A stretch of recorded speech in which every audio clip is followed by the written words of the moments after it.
ಜೋರಾಗಿ ಹಲ್ಲೆಲೂಯಾ, ಇನ್ನು ಜೋರಾಗಿ ಹಲ್ಲೆಲೂಯಾ. ದೇವರ ನಾಮಕ್ಕೆ ಸ್ತೋತ್ರವಾಗಲಿ. ಕಳೆದ ವಾರ ನಾವು ಮತ್ತಾಯ 16ನೇ ಅಧ್ಯಾಯದಿಂದ ಯೇಸುವೆ ಕ್ರಿಸ್ತನು ಎಂಬುದಾಗಿ ನೋಡಿದ್ವಿ. ನೆನಪಿದೆಯಾ? ಯೇಸುವೆ ಕ್ರಿಸ್ತನು ಅಂತ. ಎಲ್ಲರೂ ಯೇಸು ಕ್ರಿಸ್ತನನ್ನ ಒಂದೇ ಹೆಸರಾಗಿ ನೋಡೋದಾದ್ರೆ ಅದಲ್ಲ. ಯೇಸು ಬಂದು ಆತನು ಕೊಡಲ್ಪಟ್ಟ ಹೆಸರು, ಆದರೆ ಕ್ರಿಸ್ತನು ಬಂದು ಆತನು ಮಾಡಬೇಕಾಗಿರುವ ಕೆಲಸಕ್ಕೆ ಕೊಡಲ್ಪಟ್ಟ ಹೆಸರು. ಹಾಗಾಗಿ ಕ್ರಿಸ್ತನು ಅಂದರೆ ಅಭಿಷೇಕಿಸಲ್ಪಟ್ಟವನು. ಆತನು ಸತ್ಯ ಅರಸನಾಗಿ, ಸತ್ಯ ಯಾಜಕನಾಗಿ, ಸತ್ಯ ಪ್ರವಾದಿಯಾಗಿ ನಮ್ಮ ಮಧ್ಯದಲ್ಲಿ ಬಂದು ನಾವು ಪರಿಹರಿಸಕ್ಕೆ ಆಗದೇ ಇರುವಂತಹ ಸಮಸ್ಯೆಗಳಿತ್ತು. ಆ ಸಮಸ್ಯೆಗಳೇನಂದ್ರೆ, ಮೊದಲನೇದು ಸೈತಾನ, ಎರಡನೇದು ಪಾಪ, ಮೂರನೇದು ನರಕ. ಇವುಗಳಿಂದ ನಾವು ತಪ್ಪಿಸಿಕೊಳ್ಳೋದಕ್ಕೆ ಸಾಧ್ಯನೇ ಇಲ್ಲ. ಈ ಲೋಕದಲ್ಲಿರುವ ಯಾವ ಮನುಷ್ಯರು ಕೂಡ ಇವುಗಳಿಂದ ನಮ್ಮನ್ನು ಬಿಡಿಸಲಿಕ್ಕೆ ಆಗದೇ ಇರೋದ್ರಿಂದಲೇ ಯೇಸುವೆ ಅಭಿಷೇಕ್ತನಾಗಿ ಅಂದ್ರೆ ಕ್ರಿಸ್ತನಾಗಿ ಲೋಕಕ್ಕೆ ಬಂದು ಎಲ್ಲ ಸಮಸ್ಯೆಗಳಿಂದ ಪರಿಹಾರ ಕೊಟ್ಟಿದ್ದಾರೆ. ತೀರಿತು ಅಂತ ಹೇಳಿ ಯೇಸು ಕ್ರಿಸ್ತನ ಸಿಲುಬೆಯಲ್ಲಿ ನುಡಿದಂತ ಮಾತುಗಳು ಎಷ್ಟೋ ಅರ್ಥಗರ್ಭಿತವಾಗಿಯೂ ಸತ್ಯವಾಗಿಯೂ ಇವೆ ಎಂಬುದಾಗಿ ನೋಡ್ರಿ. ಈ ವಾರ ಮತ್ತಾಯ 17ನೇ ಅಧ್ಯಾಯದಿಂದ ನಾವು ಧ್ಯಾನ ಮಾಡೋದಾದ್ರೆ, ಈಗಾಗಲೇ ನಾವು ಓದ್ಕೊಂಡ್ವಿ 1ರಿಂದ 8ನೇ ವಚನ ತನಕ. ಇಲ್ಲಿ ಓದ್ಕೊಂಡಂತಹ ವಿಷಯ ಏನು ಅಂತ ಹೇಳಿದ್ರೆ, ಇವತ್ತಿನ ಅಂಶ ಹೇಳುವ ಹಾಗೆ ಯೇಸು ಸಂಪೂರ್ಣ ಕ್ರಿಸ್ತನು ಎಂಬುದಾಗಿ. ಹಲ್ಲೆಲೂಯಾ. ಏನಿದು ಯೇಸುವೆ ಕ್ರಿಸ್ತನು ಅಂತಾರೆ, ಸಂಪೂರ್ಣ ಕ್ರಿಸ್ತನು ಅಂತಾರೆ ಅಂತ ಹೇಳಿದ್ರೆ, ಇದು ಪ್ರಪಂಚದ ನೋಟದಲ್ಲಿ ನಾವು ಅರ್ಥ ಮಾಡ್ಕೊಳ್ಬೇಕು. ಎಷ್ಟೋ ಜನ ಇನ್ನೂ ಯೇಸುವನ್ನ ಕ್ರಿಸ್ತನಾಗಿ ನಂಬ್ತಿಲ್ಲ, ಅಂದ್ರೆ ಅಭಿಷೇಕ್ತನಾಗಿ ನಂಬ್ತಿಲ್ಲ, ಮೆಸ್ಸಿಯನಾಗಿ ನಂಬ್ತಿಲ್ಲ. ಇಸ್ರಾಯೇಲ್ ದೇಶದಲ್ಲೇ ಯೇಸು ಹುಟ್ಟಿದ್ದು. ಎಲ್ಲಿ ಹುಟ್ಟಿದ್ದು? ಇಸ್ರಾಯೇಲ್ ದೇಶದಲ್ಲಿ. ಆದ್ರೆ ಇಸ್ರಾಯೇಲರೇ ನಂಬ್ತಿಲ್ಲ ಯೇಸುವನ್ನ ಕ್ರಿಸ್ತನು ಅಂತ ಹೇಳಿ, ಯೇಸುವೆ ಅಭಿಷೇಕ್ತನು ಅಂತ ಹೇಳಿ ಯಹೂದ್ಯರೇ ನಂಬ್ತಿಲ್ಲ. ಅವ್ರಿನ್ನೂ ಆ ಒಂದು ಯೇಸು ಬರ್ತಾರೆ. ನಿನ್ನ ಒಂದು ವಿಡಿಯೋ ನೋಡ್ತಾ ಇದ್ದೆ ಇಸ್ರಾಯೇಲ್ ದೇಶದ ಬಗ್ಗೆ. ಒಂದು ಸ್ಥಳ ಇದೆ, ಅದೇನು ಸೊಲೊಮೋನನ ದೇವಾಲಯ ಕಟ್ಟಿದಂತ ಆ ಸ್ಥಳ. ಅದು ಈಗ 3 ಧರ್ಮಗಳಿಗೆ ಸಂಬಂಧಪಟ್ಟಿದೆ. ಒಂದು ಜಾಗದಲ್ಲಿ ಈ ಒಂದು ಮುಸಲ್ಮಾನರ ಮಸೀದಿ ಇದೆ. ಅದೇ ಒಂದೇ ಜಾಗದಲ್ಲಿ, ಆ ದೇವಾಲಯ ಕಟ್ಟಲ್ಪಟ್ಟಿರೋ ಜಾಗದಲ್ಲೇ ಈಗ ಅದು ಬಿದ್ದೋಗಿರೋದ್ರಿಂದ ಈ ಒಂದು ಮುಸಲ್ಮಾನರು ಅದನ್ನ ಆಕ್ರಮಣ ಮಾಡಿಕೊಂಡು, ಆ ಕಾಲದಲ್ಲಿ ಇಸ್ರಾಯೇಲರೆಲ್ಲ ಚದುರೋಗಿದ್ರು, ಮುಸ್ಲಿಮ್ಸ್ ಮಾತ್ರ ಅಲ್ಲಿದ್ದರಿಂದ ಆ ಜಾಗದಲ್ಲಿ ಅವರು ಮಾಸ್ಕ್ ಕಟ್ಕೊಂಡಿದ್ರು ನಮಾಜ್ ಮಾಡೋಕ್ಕೆ. ಮತ್ತೆ ಈ ಕ್ರಿಶ್ಚಿಯನ್ಸು ಅಲ್ಲಿ ಯೇಸು ಕ್ರಿಸ್ತನು ಸಿಲುಬೆಗೆ ಹಾಕಲ್ಪಟ್ಟ ಜಾಗ ಅಂತ ಹೇಳ್ಬಿಟ್ಟು ಅಲ್ಲಿ ಚರ್ಚ್ ಕಟ್ಟಿದ್ದಾರೆ ದೊಡ್ಡದಾಗಿ. ಮತ್ತೆ ಈ ಒಂದು ಯಹೂದ್ಯರು ಒಂದು ಆಲಯ ಕಟ್ಕೊಂಡಿದ್ದಾರೆ ಚಿಕ್ಕದಾಗಿ. ಆದ್ರೆ ಅದೇ ಜಾಗದಲ್ಲಿ ಒಂದು ಗೋಡೆ ಮಾತ್ರ ಉಳಿದಿದೆ. ಗೋಡೆ ಅಂದ್ರೆ ಕೋಟೆ. ಆ ಕಾಲದಲ್ಲಿ ದಾವೀದನ ಕಾಲದಲ್ಲಿ ಕಟ್ಟಲ್ಪಟ್ಟಿರುವಂತಹ ಒಂದೇ ಒಂದು ಕೋಟೆ, ಒಂದು ಗೋಡೆ ಮಾತ್ರ ಉಳಿದಿದೆ ಒಂದಿಷ್ಟು ದೂರ. ಅಲ್ಲಿ ಈಗಲೂ ಕೂಡ ಯಹೂದ್ಯರು ಹೋಗಿ ಕಣ್ಣೀರು ಸುರಿಸಿ ಪ್ರಾರ್ಥನೆ ಮಾಡ್ತಿರ್ತಾರೆ. ಏನಂತ ಪ್ರಾರ್ಥನೆ ಮಾಡ್ತಿರ್ತಾರೆ ಗೊತ್ತಾ? ಯೇಸುವೆ ಅಂದ್ರೆ ಮೆಸ್ಸಿಯನೇ ಬಾ ಅಂತ ಹೇಳಿ. ಏನಂತ? ಮಾರನಾಥ ಅಂತ ಹೇಳ್ತಾರೆ. ಮಾರನಾಥ ಅಂದ್ರೆ ಓ ದೇವರೇ ಮೆಸ್ಸಿಯನೇ ಬೇಗ ಬಾ ಅಂತ. ನಿನಗೋಸ್ಕರ ನಾವಿನ್ನೂ ಎದುರು ನೋಡ್ತಾ ಇದ್ದೀವಿ ಅಂತ ಅವ್ರು ಹೇಳೋದು. ಈ ಮುಸ್ಲಿಮ್ಸ್ ಆಗಲಿ ಅಥವಾ ಬೇರೆಯವರಾಗಲಿ, ಈ ಕ್ರೈಸ್ತರಾಗಲಿ, ಕ್ರಿಶ್ಚಿಯನ್ಸ್, ಇವರು ನಮ್ಮ ಜಾಗವನ್ನು ಆಕ್ರಮಣ ಮಾಡ್ಕೊಂಡಿದ್ದಾರೆ. ಕ್ರಿಸ್ತನೇ ಯೇಸುವೆ ಕ್ರಿಸ್ತನು ಅಂತ ನಾವು ಹೇಳ್ತಿರೋದು ಏನಕ್ಕಂತ ಹೇಳಿದ್ರೆ, ಅವ್ರು ಅದನ್ನ ಅರ್ಥ ಮಾಡ್ಕೊಳ್ತಿಲ್ಲ. ಅರ್ಥ ಮಾಡ್ಕೊಳ್ತಿರೋದ್ರಿಂದ ಇನ್ನೂ ಚೀಟಿಗಳು ಬರೆದು ದೇವರಿಗೆ ಚೀಟಿ ಬರೆದ್ಬಿಟ್ಟು ಅಲ್ಲಿ ಆ ಒಂದು ಗೋಡೆಯ ಸಂಧಿಗಳೆಲ್ಲ ಸಿಕ್ಸ್ ಬರ್ತಾರೆ. ಅವ್ರು ಅನ್ಕೊಳ್ಳೋದೇನಂದ್ರೆ ಅಲ್ಲಿ ಆ ತರ ಬರೆದು ಇಟ್ಬಿಟ್ಟು ಬಂದ್ರೆ ಒಳ್ಳೇದಾಗುತ್ತೆ ಅಂತ ಹೇಳ್ಬಿಟ್ಟು. ನಮ್ಮ ದೇಶದಿಂದಲೂ ಅನೇಕ ರಾಜಕಾರಣಿಗಳು, ಕುಮಾರಸ್ವಾಮಿ ಆಗಲಿ ಈ ತರ ಅನೇಕ ರಾಜಕಾರಣಿಗಳು ಕೂಡ ಇಸ್ರೇಲ್ ದೇಶಕ್ಕೆ ಹೋಗಿ ಅವರು ಕೂಡ ಅಲ್ಲಿ ಪ್ರಾರ್ಥನೆ ಮಾಡಿ ಬಂದಿದ್ದಾರೆ ಆ ಗೋಡೆ ಹತ್ರ. ಅದನ್ನ ಅಳುವ ಗೋಡೆ ಅಂತ ಹೇಳ್ತಾರೆ. ಏನ್ ಗೋಡೆ? ಅಳುವ ಗೋಡೆ. ಅಂದ್ರೆ ಇಂಗ್ಲಿಷ್ ಅಲ್ಲಿ ವೀಪಿಂಗ್ ವಾಲ್ ಅಂತ ಹೇಳ್ತಾರೆ.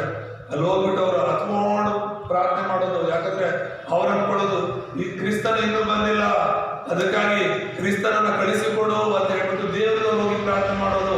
ಇದೆಷ್ಟು ಮೂರ್ಖತನ ಅಲ್ವಾ? ಮೂರ್ಖತನ ಅಲ್ವಾ? ಒಂದು ಬಸ್ಸು, ಈಗ ಉದಾಹರಣೆ 11 ಗಂಟೆಗೆ ಒಂದು ಬಸ್ ಹೋಗುತ್ತೆ ಇಲ್ಲಿಂದ ಅಂತ ಹೇಳಿದ್ರೆ, ಆ ಬಸ್ಸು ಬರೋ ತನಕ ಕಾಯ್ಬೋದು. ಆ ಬಸ್ ಬಂದು ಹೋದ್ಮೇಲೆ ಇನ್ನೂ ಆ ಬಸ್ ಬರುತ್ತೆ ಅಂತ ಕಾಯ್ದ್ರೆ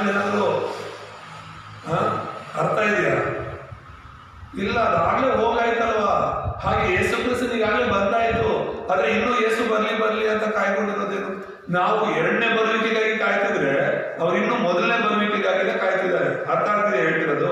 ಅದಕ್ಕೋಸ್ಕರನೇ ಹೇಳ್ತಿರೋದು, ಯೇಸುವೇ ಆ ಕ್ರಿಸ್ತನು ಅಂತ ನಾವು ಸಂಪೂರ್ಣವಾಗಿ ನಂಬ್ತಾ ಇದ್ದೀವಿ.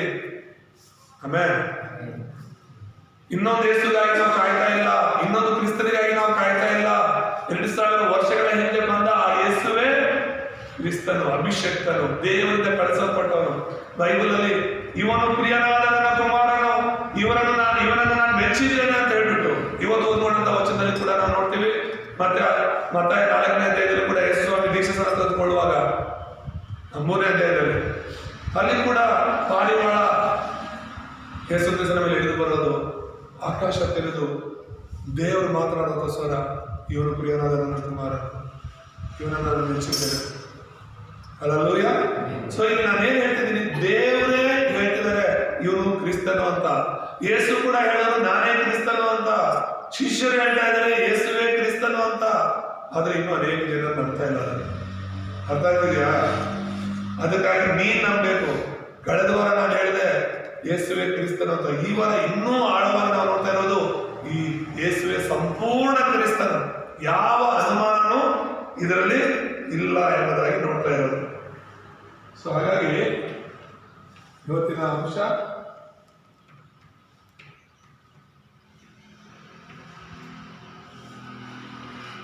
ಸಂಪೂರ್ಣ ಕ್ರಿಸ್ತನು. ಮತ್ತಾಯ 17:1-8 ಪರಿಚಯದಲ್ಲಿ ಒಂದು ವಿಷಯಗಳನ್ನು ನೋಡೋಣ.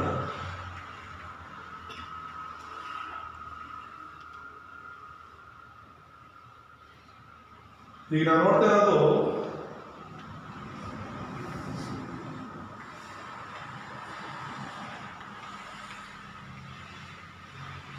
ಯೇಸುವಿನ ಪ್ರಕಾಶ ರೂಪ ಅಂತ ಹೇಳಿ, ಅಂದರೆ ಯೇಸು ರೂಪಾಂತರವಾಗ್ತಿರೋದು.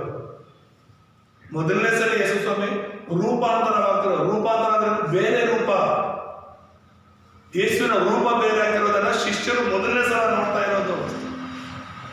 ಆ ರೂಪ ಹೇಗಿತ್ತು ಅಂತ ಹೇಳಿದ್ರೆ, ಇಲ್ಲಿ ಆತನ ವಸ್ತ್ರಗಳು ಬೆಳಕಿನಂತೆ ಬೆಳಗಾದವು ಅಂತ, ಆತನ ಮುಖ ಸೂರ್ಯನಂತೆ ಪ್ರಕಾಶಿಸಿತ್ತು ಅಂತ. ಹಲ್ಲೆಲೂಯ.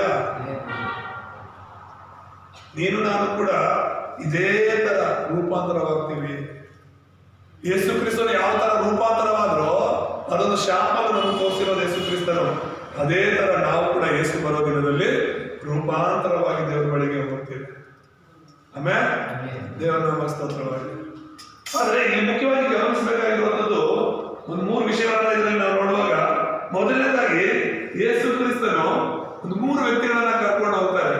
ಯಾರ್ಯಾರದು? ಪೇತ್ರ, ಯೋಹಾನ ಮತ್ತು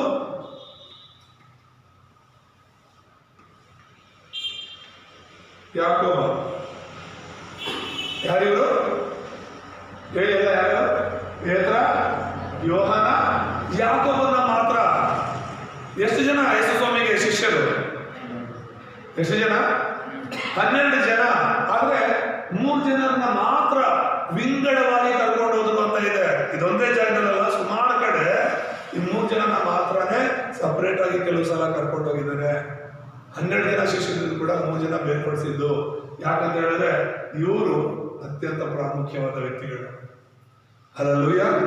ಯೇಸುವಿನ ನಂತರ, ಯೇಸು ಪರಲೋಕಕ್ಕೆ ಹೋದ ನಂತರ ಸುವಾರ್ತೆಯನ್ನ ಲೋಕಕ್ಕೆ ತಲುಪಿಸಬೇಕಾಗಿರುವಂತಹ ಮುಖ್ಯ ವ್ಯಕ್ತಿಗಳು ಇವರು. ಆಮೇಲೆ ಕೆಲವು ವಿಷಯಗಳು ಆಳವಾಗಿ ತಿಳಿಸಬೇಕಾಗಿತ್ತು. ಪ್ರಥಮ ಶಿಷ್ಯರು ಇವರೇನೆ, ದೇವರು ಆರಿಸಿಕೊಂಡ ಮೊದಲನೇ ಶಿಷ್ಯರು ಪೇತ್ರ, ಯೋಹಾನ, ಯಾಕೋಬರೇ. ಹಾಗಾಗಿ ಇವರನ್ನ ಸತತವಾಗಿ ಪ್ರಯತ್ನ ಮಾಡಿ ಅವನ್ನ ಈ ಸುವಾರ್ತೆಯಲ್ಲಿ ನಿಲ್ಲಿಸಬೇಕು. ಸತ್ಯವನ್ನ ಇವ್ರು ಆಳವಾಗಿ ತಿಳಿಸ್ಬೇಕು. ನಾನು ಯಾರು ಅಂತ ಮೊದಲು ಇವ್ರಿಗೆ ಹೇಳಿದ್ರೆ ಇವರು ಬೇರೆ ಶಿಷ್ಯರು ಹೇಳ್ತಾರೆ, ಪ್ರಪಂಚಕ್ಕೂ ಹೇಳ್ತಾರೆ. ಹಾಗಾಗಿ ಇವರು ನಾನು ಯಾರನ್ನ ಸರಿಯಾಗಿ ತಿಳ್ಕೋಬೇಕು ಅನ್ನೋದು. ನಿಮಗೂ ಕೂಡ ಯೇಸು ಯಾರು ಅಂತ ಪದೇ ಪದೇ ನಾನು ಯಾಕೆ ಹೇಳ್ತಾ ಇದ್ದೀನಿ ಅಂದ್ರೆ, ಇಲ್ಲಿ ಬರುವಂತ ನೀವು ಈ ಯೇಸು ಯಾರು ಅಂತ ಸರಿಯಾಗಿ ತಿಳ್ಕೊಂಡ್ರೆ ಹೊರಗಡೆ ಹೋಗಿ ಯೇಸುವಿನ ಬಗ್ಗೆ ಸತ್ಯವನ್ನ ಹೇಳ್ತೀರಾ.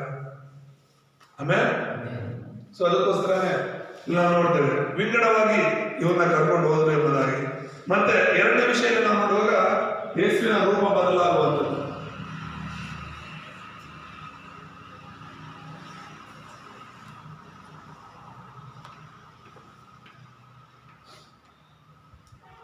2ನೇ ವರ್ಷದಲ್ಲಿ, 1ನೇ ವರ್ಷದಲ್ಲಿ ಯೇಸು ಅವರನ್ನ ವಿಂಗಡವಾಗಿ ಕರ್ಕೊಳ್ಳೋದು 1ನೇ ವರ್ಷದಲ್ಲಿ. 2ನೇ ವರ್ಷದಲ್ಲಿ ಯೇಸುವಿನ ರೂಪ ಬದಲಾಗೋದನ್ನ ಶಿಷ್ಯರಿಗೆ ತೋರಿಸ್ಕೊಡ್ತಿದ್ದಾರೆ. ಶಿಷ್ಯರು ನೋಡ್ತಾ ಇದ್ದಾರೆ ಅದನ್ನ. ನಾನು ಆಗ್ಲೇ ಹೇಳಿದ ಹಾಗೆ ಇವರು ಯೇಸುವನ್ನ ಬರೀ ಪ್ರವಾದಿಗಳೆಲ್ಲ ಒಬ್ಬರಂತ ತಿಳ್ಕೋಬಾರ್ದು. ಕಳೆದ ವಾರ ಹೇಳಿದೆ ನಾನು, ಮನುಷ್ಯರು ಏನ್ ಅನ್ಕೊಳ್ತಾ ಇದ್ರು, ಜನರು ಏನಂತಿದ್ರು ಯೇಸು ಸ್ವಾಮಿನ, ಜನರು ನನ್ನನ್ನು ಯಾರು ಅನ್ಕೊಳ್ತಾರೆ ಅಂದ್ರೆ ಏನ್ ಹೇಳಿದವರು, ಸ್ನಾನಿಕನಾದ ಯೋಹಾನ ಅನ್ಕೊಂತಿದ್ದಾರೆ, ಯೆರೆಮೀಯನ ಅನ್ಕೊಂತಿದ್ದಾರೆ, ಎಲಿಯಾ ಅನ್ಕೊಂತಿದ್ದಾರೆ, ಇನ್ನು ಕೆಲವು ಪ್ರವಾದಿಗಳೆಲ್ಲ ಒಬ್ಬರು ಅನ್ಕೊಂತಿದ್ದಾರೆ. ಅವ್ರು ಯಾರು ಅಲ್ಲ. ಅದಕ್ಕೆ ಯೇಸು ಹೇಳ್ತಾರೆ, ಹಾಗಾದ್ರೆ ನೀವೇ ನನ್ನನ್ನು ಯಾರು ಅಂತಿದ್ದೀರ ಅಂದ್ರೆ, ನೀನು ಕ್ರಿಸ್ತನು, ಜೀವ ಸ್ವರೂಪನಾದ ದೇವರ ಕುಮಾರನ ತಪ್ಪೇತರ ಹೇಳ್ತಾನೆ. ಹಲ್ಲೆಲೂಯ. ಆತರ ಹೇಳಿದ್ರು ಕೂಡ 20ನೇ ವರ್ಷದಲ್ಲಿ ನಾನು ಹೇಳ್ತಾ ಇದ್ದೀನಿ ನಿಮಗೆ, 14-20ರಲ್ಲಿ ನಾನೇ ಕ್ರಿಸ್ತನ ಅಂತ ನೀವು ಯಾರಿಗೂ ಹೇಳ್ಬೇಡಿ ಅಂತ ದೇವರು ಹೇಳ್ತಾನೆ. ಯಾಕೆ ಈ ಮಾತನ್ನು ಹೇಳಿದ್ರು ಅಂತ ನಾನು ಹೇಳಿದೆ, ಒಬ್ಬರ ಬಗ್ಗೆ ನಾವು ಸರಿಯಾಗಿ ತಿಳ್ಕೊಳ್ಳದೆ ಮಾತನಾಡಬಾರ್ದು ಅಂತ. ಯೇಸು ಕ್ರಿಸ್ತನ ಅಂತ ಅವ್ನು ಹೇಳಲ್ಲ, ಆದ್ರೆ ಇದು ನೀನ್ ಹೇಳ್ತಿರೋದಲ್ಲ, ನನ್ನ ತಂದೆ ನಿನಗೆ ಪ್ರಕಟಪಡಿಸಿದ್ದಾನೆ, ಅದಕ್ಕೆ ನೀನ್ ಹೇಳ್ತಿದ್ಯಾ, ಆದ್ರೆ ನೀನಾಗಿ ತಿಳ್ಕೊಂಡು ಹೇಳ್ಬೇಕು ಅದನ್ನ ಅಂತ ಹೇಳಿ. ಅದಕ್ಕೆ ಈಗಲೇ ನೀವು ಯಾರು ನಾನೇ ಕ್ರಿಸ್ತನ ಅಂತ ಹೇಳೋಕೆ ಕೇಳಬೇಡಿ, ಫಸ್ಟ್ ನೀವು ತಿಳ್ಕೊಳ್ಳಿ ಅಲ್ಲ. ಅದಾದ್ಮೇಲೆ ಯೇಸು ಸ್ವಾಮಿ 16ನೇ ಅಧ್ಯಾಯದಿಂದ 17ನೇ ಅಧ್ಯಾಯ ಬರುವಾಗ ಇವ್ರು ಮೂವರನ್ನ ಕೂಡ ಸಪರೇಟ್ ಆಗಿ ಕರ್ಕೊಂಡು ಹೋಗಿ, ನೀವ್ ಹೇಳಿದ್ರಲ್ಲ ಯೇಸು ಕ್ರಿಸ್ತನ್ ಅಂತ, ಹೌದು ನಾನೇ ಕ್ರಿಸ್ತನು ಅಂತ ಅಲ್ಲಿ ತೋರಿಸ್ಕೊಡೋದಕ್ಕೆ ಅಲ್ಲಿ ಕರ್ಕೊಂಡು ಹೋಗಿದ್ದನ್ನ ನಾವು ನೋಡ್ತೇವೆ. ರೂಪ ಬದಲಾಯಿತು ಎಂಬುದಾಗಿ ನಾವು ನೋಡ್ತೇವೆ. ರೂಪ ಬದಲಾದ ತಕ್ಷಣ ಅವರು ಯಾರನ್ನ ನೋಡ್ತಾರೆ, ಮೋಶೆ ಮತ್ತು ಇನ್ಯಾರಿರ್ತಾರೆ, ಯೇಸುವಿನ ಜೊತೆ ಯಾರಿರ್ತಾರೆ, ರೂಪ ಬದಲಾದಾಗ ಮೋಶೆ ಮತ್ತು ಎಲಿಯರಿಬ್ಬರು ಇಳಿದು ಬರ್ತಾರೆ. ಅರ್ಥ ಮಾಡ್ಕೊಳ್ಳಿ, ಮೋಶೆ ಸತ್ನ ಇಲ್ವಾ, ಮೋಶೆ ಸತ್ತಿದಾನ ಇಲ್ವಾ, ಎಲಿಯನು ಸಾಯ ಮುಂಚೆ ಪರಲೋಕಕ್ಕೆ ಎತ್ತಲ್ಪಟ್ಟ ಅಂದ್ಕೊಳ್ಳಿ, ಹಾಗೇನೆ ಅವನು ಮತ್ತೆ ಬರ್ತಾನೆ ಅಂತ ಬಿಟ್ಟು. ಆದ್ರೆ ತೋರಿಸ್ತಿರೋದು ಮೋಶೆ ಎಲಿಯ ಮತ್ತೆ ಬರ್ತಾರೆ ಅನ್ನೋದಕ್ಕೆ ಇದೊಂದು ರುಸು, ಇದೊಂದು ಉದಾಹರಣೆ ದೇವರು ತೋರಿಸ್ತಿರೋದು. ಸತ್ತೋರು ಕೂಡ ಎದ್ದೇಳ್ತಾರೆ ಅನ್ನೋದಕ್ಕೆ ಒಂದು ಗುರುತು ಮೋಶೆ. ಹಲ್ಲೆಲೂಯ. ನನ್ನ ನಂಬಿರೋರು ಸತ್ತು ಬದುಕ್ತಾರೆ ಅನ್ನೋದಕ್ಕೆ. ಮೋಶೆ ಸತ್ತು ನಾಶ ಮಾಡಿಲ್ಲ, ಸತ್ತು ನರಕಕ್ಕೆ ಹೋಗಿಲ್ಲ, ಯೇಸುವಿನ ಜೊತೆ ಇದ್ದಾರೆ. ಆಮೇಲೆ ಎಲಿಯನು ಕೂಡ ಎತ್ತಲ್ಪಟ್ಟ, ಎಲ್ಲಿದ್ದ, ದೇವರ ಜೊತೆಯಲ್ಲಿದ್ದ, ಪರಲೋಕದಲ್ಲಿದ್ದ. ಈಗ ದೇವಕುಮಾರನೇ ಈ ಲೋಕಕ್ಕೆ ಬಂದಾಗ ಆತನ ಜೊತೆ ಕಾಣಿಸ್ಕೊಳ್ತಿದ್ದಾರೆ. ನೀನು ನಾನು ಯೇಸುವಿನ ಜೊತೆನೇ ಇರ್ತೀವಿ. ಹಲ್ಲೆಲೂಯ. ನಾವು ಮೋಶೆ ಎಲಿಯನ ಹಾಗೇನೆ ಯೇಸು ಕ್ರಿಸ್ತನ ಜೊತೆನೆ ಇರ್ತೀವಿ. ಆ ದಿನ ಒಂದು ಬರುತ್ತೆ. ಯೇಸು ಹೇಳಿದ್ದಾರೆ ಯೋಹಾನ ಸುವಾರ್ತೆ 14ನೇ ಅಧ್ಯಾಯವನ್ನು ಓದುವಾಗ, ಭಯ ಪಡಬೇಡಿರಿ, ನಿಮ್ಮ ಹೃದಯವು ಕಳವಳಗೊಳ್ಳದೇ ಇರಲಿ. ನಾನು ಹೋಗ್ತಿರೋದು ನಿಮ್ಗೆ ಒಳ್ಳೇದಕ್ಕಾಗಿದೆ. ನಾನು ಹೋಗಿ ನಿಮಗೋಸ್ಕರ ಒಂದು ಸ್ಥಳವನ್ನು ಸಿದ್ಧ ಮಾಡಿ ತಿರುಗಿ ಬರ್ತೇನೆ, ಬಂದು ನಿಮ್ಮನ್ನ ಕರ್ಕೊಂಡು ನಾನಿರೋ ಜಾಗದಲ್ಲಿ ನೀವು ಇರಬೇಕು ಅಂತ. ಹಲ್ಲೆಲೂಯ. ಸೊ ಅದೊಂದು ಗುರುತು. ಸೊ ಇದು ಅತ್ಯಂತ ಪ್ರಾಮುಖ್ಯವಾಗಿ ನಾವು ಅರ್ಥ ಮಾಡ್ಕೋಬೇಕಾಗಿರೋದು ಮುಖ್ಯ ಸಂದೇಶದಲ್ಲಿ.